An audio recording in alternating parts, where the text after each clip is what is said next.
কেন্দ্রিক রেপের ঘটনাটাও দেখেছি, ইউপিতে দেখেছি, বিভিন্ন জায়গায় দেখেছি। তুমি দেখেছো এত স্ট্রং স্টেপ নিচ্ছে সেখানের পুলিশ? নিতে দেখেছো? কিন্তু যখন সার্ভেটা হওয়ার কথা হলো 2 ঘন্টার মধ্যে কিন্তু সেখানে উপস্থিত হয়ে গেছে।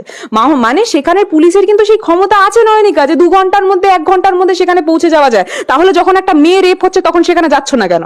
এবং যখন সেই কথাটাই বাংলায় শুধুমাত্র নিজের ভোট ব্যাংকের জন্য ঘোরাতে হবে তখন তো খুব সুন্দরভাবে ঘুরিয়ে দিচ্ছেন। আরে যে সঞ্জয় রায়কে ধরা হয়েছে সেই সঞ্জয় রায়কে ধরেছে কে? এই বাংলার পুলিশ। বুকের পাটা তো আপনাদের সত্যি নেই, জানেন তো? সেই জিনিসটা বুক ফুটিয়ে বলতে পারছেন না কেন? কারণ আপনার ভোট ব্যাংকে যে সেই জিনিসটা এফেক্ট পড়বে না। আমি বারবার বলেছি যখন আরজি করের ঘটনা হয় ঠিক তার সেই সময় জয়নগরের ঘটনাটাও ঘটেছিল। জয়নগরে আমি জাস্ট রিসেন্ট একটা খবর পেয়েছি যে 61 দিনের মধ্যে কিন্তু সেটার পূর্ণ প্রক্রিয়া কমপ্লিট হয়েছে। এবং এটাও বলে দিই যে রাজ্য পুলিশ 27 দিনের মধ্যে সিট গঠন করে 27 দিনের মধ্যেই গোটা প্রক্রিয়াটা শেষ করেছে।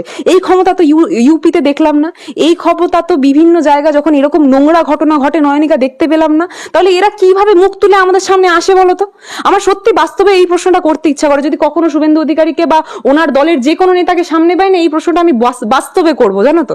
আমার সত্যি খারাপ লাগে যে প্রত্যেকটা জিনিস নিয়ে যখন নন্দীগ্রামে একটা মহিলাকে উলঙ্গ করে রাস্তায় দৌড় করানো হয়েছিল তখন শুভেন্দু অধিকারী তো আসেনি। তখন তো ওনার মনে হয়নি যে না আমি সেখানের এমএলএ, শুভেন্দু অধিকারী ওখানের এমএলএ, শুধুমাত্র এমএলএ নয় উনি বিরোধী নেতা, পশ্চিমবঙ্গের বিরোধী নেতা বাংলার। তো সেখানে দাঁড়িয়ে ওনার কর্তব্য মানে কাজটা কি ছিল? কিছুই